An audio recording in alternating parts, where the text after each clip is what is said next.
தலையீற்று எல்லாமே பலி செலுத்துறதுக்கு உகந்தது தான், எல்லா தலையீற்றும் பலி செலுத்துறதுக்கு உகந்தது தான். ஆனால் எல்லாத்தையும் அவன் செய்யல, அதுல கொழுமையானவைகளை கொண்டு வந்தான். அதோட அர்த்தம் என்னன்னா, எல்லாமும் ஸ்பிரிச்சுவல் தான், ஆனா அதுல எது பெஸ்டோ அதுதான் கர்த்தருக்கு.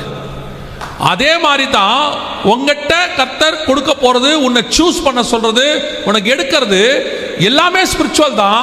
ஆனா அதுல தி பெஸ்ட்டை எடுத்து தான் கர்த்தர் உங்க கையில கொடுக்க போறார். நீ என்ன நினைச்சுக்கிறனா, எல்லா ஸ்பிரிச்சுவலும் எல்லாமே ஸ்பிரிச்சுவல் தானே, இதுல என்ன இருக்குது, அது நீ எது வேணா இருக்கட்டும், நீ உன் பேரை செலக்ட் பண்றதா இருக்கட்டும், உன் ஊழியத்தை செலக்ட் பண்றதா கூட இருக்கட்டும், எல்லா ஊழியமும் உன் ஊழியம் அல்ல. உனக்குன்னு ஒரு யூனிக் அழைப்பை கர்த்தர் வச்சிருப்பார். அந்த அழைப்பை கர்த்தர்கிட்ட வாங்கணும். எல்லா விழா எலும்பும் விழா எலும்பு அல்ல, அதில் ஒன்றை எடுத்து கர்த்தர் ஏவாளாக மாற்றினார். அப்போ உன் லைஃப்ல அந்த ஒன்றுக்கு நீ காத்திருக்கணும், அந்த ஒன்றுக்கு நீ வெயிட் பண்ணணும். அதை கர்த்தரே கொண்டு வந்து கொடுப்பார். அதான் ரொம்ப இம்பார்ட்டன்ட்.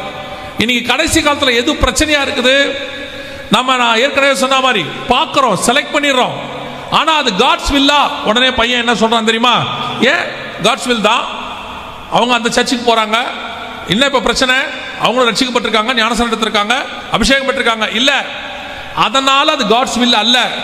அது உன்னுடைய விழா எலும்பான்னு பார்க்கணும், அது கர்த்தர் உனக்கு சூஸ் பண்ணதான் பார்க்கணும், அது கர்த்தர் உனக்கு கொடுத்ததான் பார்க்கணும். எல்லாரும் பைபிள் தூக்குற எல்லாரும் பைபிள் தூக்குற எல்லாருக்கும் பேராயிட முடியாது.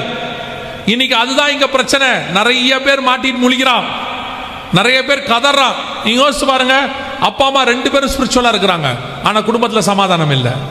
அப்பா அம்மா 2 பேரும் ஆவிக்குரியவங்க தான். நான் சொல்றது கல்யாணம் பண்றதுக்கு முன்னாடியே ரட்சிக்கப்பட்டவங்களை சொல்றேன், கல்யாணம் பண்ணதுக்கு அப்புறம் ரட்சிக்கப்பட்டவங்களை பத்தி நான் பேசல. கல்யாணம் பண்றதுக்கு முன்னாடியே ரட்சிக்கப்பட்டவங்க கல்யாணம் பண்றாங்க, ஆனா அந்த குடும்பத்தில் பிரச்சனை இருக்குது, அந்த குடும்பத்தில் போராட்டம் இருக்குது, அந்த குடும்பத்தில் பிரிவினை இருக்குது. எதனால இது நடக்குது அப்படின்னு கேட்டீங்கன்னா, ஆரம்பிக்கும் போதே ஃபர்ஸ்ட் ஆரம்பிக்கும் போதே அவன் எப்படி ஆரம்பிக்கணும்னா, காட்ஸ் வில்லோட ஆரம்பிக்கணும்.